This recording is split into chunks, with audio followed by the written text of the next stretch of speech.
नमस्कार, मैं अरविंद कुमार। आप देख रहे हैं गौरव लाइव न्यूज। इस देश में दो घटनाएं इस समय बहुत चर्चा में हैं। पहले नंबर पे तो नीट घोटाला है और दूसरे नंबर पे हाथरस में जो सत्संग में भगदड़ मची और उसमें करीब 200 लोग मारे गए। इस देश में जो है बड़े तेजी के साथ ये मामला चल रहा है और पूरे देश में हाथरस को लेकर और नीट घोटाला को लेकर जनता में आक्रोश देखा जा रहा है और बड़े तेजी के साथ ये दोनों घटनाएं पूरे भारत में इस समय चर्चा में बनी हुई हैं। तो हम दोनों घटनाओं पे बारी-बारी से चर्चा करेंगे। पहले नंबर पे हम नीट घोटाले की चर्चा करते हैं। जिस तरह से नीट का घोटाला हुआ और 40-40 लाख रुपए में नीट के जो पेपर लीक कराए गए, उनके पर्चे खरीदे गए 40-40 लाख रुपए में। क्या इस देश में गरीब तबके के जो लोग हैं वो 40 लाख जुटाकर अपने बच्चे को डॉक्टर बना सकते हैं? तो इसका जवाब है कि नहीं, क्योंकि 40 लाख रुपए इकट्ठा करने के लिए गरीब आदमी को, गरीब जनता को जो है कई वर्षों लग जाएंगे। हो सकता है वो अपनी पूरी ज़िंदगी में 40 लाख रुपए इकट्ठा ना कर पाए।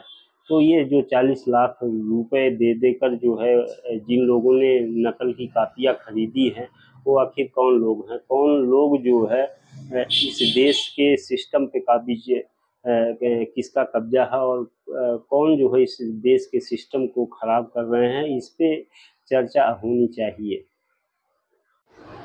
क्या इस देश के जो दलित वर्ग के लोग हैं, पिछड़े वर्ग के लोग हैं, वो 40 लाख रुपए देकर नीट के पर्चे खरीद सकते हैं, अपने बच्चे को डॉक्टर इंजीनियर बना सकते हैं? तो इसका जवाब है नहीं, क्योंकि दलित पिछड़ों के पास, अल्पसंख्यक के पास जो है इतना पैसा नहीं होता है और ना ही इनके पास कोई ज़मीनें, बहुत ज़्यादा ज़मीनें हैं कि वो ज़मीन रखकर जो है अपने बच्चे के लिए 40 लाख रुपए में पर्चे खरीद लें और डॉक्टर बना सकें। तो इससे आप समझ सकते हैं कि इस देश में 40 लाख रुपए खर्च करने वाले कौन लोग हैं।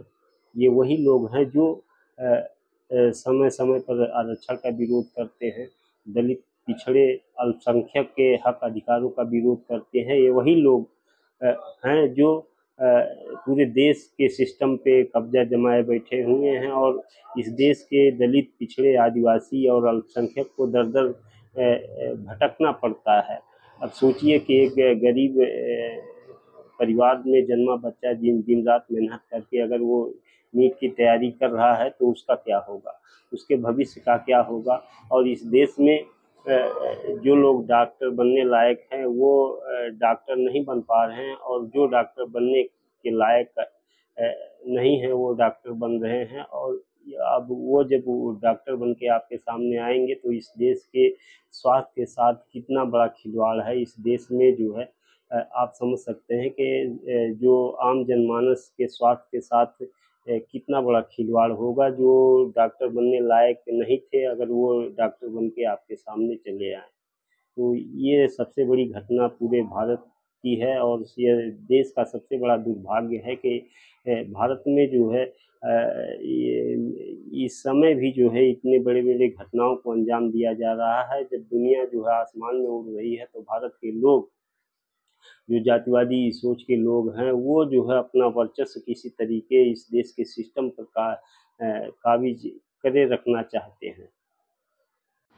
दूसरी जो घटना है वो हाथरस से है।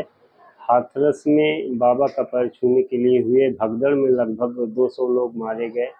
तो यह देश जो है ये अंधविश्वास और पाखंड का पूरा डेरा बसा हुआ है। इस देश में आपको सबसे ज़्यादा जो है वो जगह जगह पे बाबा मिल जाएंगे और इन बाबाओं के पास कई लाखों की संख्या में भक्त होते हैं और भक्त का तो उद्धार नहीं होता, भक्त का तो कोई फ़ायदा नहीं होता है, लेकिन बाबाओं का फ़ायदा हो जाता है। वो लग्जरी गाड़ियों में घूमते हैं, ऐश आराम करते हैं और जो है भक्त जो है वहीं का वहीं रह जाता है। और इस तरीके तमाम घटनाएं हो रही हैं जिसमें भक्त की जान भी चली जाती है। लेकिन भारत में जो अंधविश्वास इतना गहरा है कि